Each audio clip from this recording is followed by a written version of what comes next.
Atamga seni yürütken eçeyime razımın.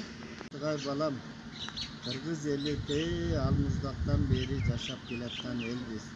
Kırgız elinen Batır Manas degen atan çıkkan. Manas atan Kırgız elin tышкы düşmanlardan korkup, 40 ruh Kırgızdı çiğnap el kılgan aylana. Alatoo degen жерди жер kılganbız. Mına usul Manastan içine yüzündü aytıp bereyim.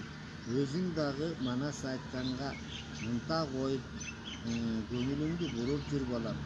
Манастын миңдеген сандарын илгертен бери романдын ырчуулунан ушунгунга чейин манасчы чоң аталарың ооздон оозго айтып бизге жеткирди балам.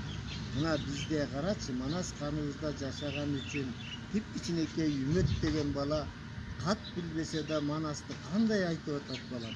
Манас атаң ар бир кыргыздын канында жашайт. Азыр дагы Кыргыз элин Манас атаңын арбагы колдоп келатат айланай. Мен Манастан кишине үзүндү айтып берейин. Манастан бала чагы.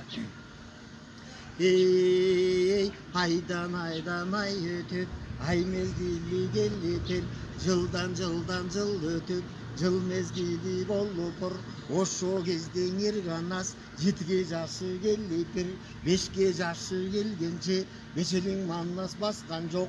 7ге жашы келгенде күйүп турган чок болду, гүлдүү кыргыз ичинде мындан тентек жок болду. Бир күнү Манас 40 үйдөн 40 баланы жыйыптыр, чоң Алтайдын таллага чоулуу боюн курупур, жуугунан чаап ойношуп, алдыга чыгып келгени Манаста курган чакырат, коюлган атты чоң жинди, чын Манас аттын ким билди, бол койгон жап-жаш баланын шер экенин ким билди деп илгертеден бала чакка Манасчылар жукту айтып келет балам.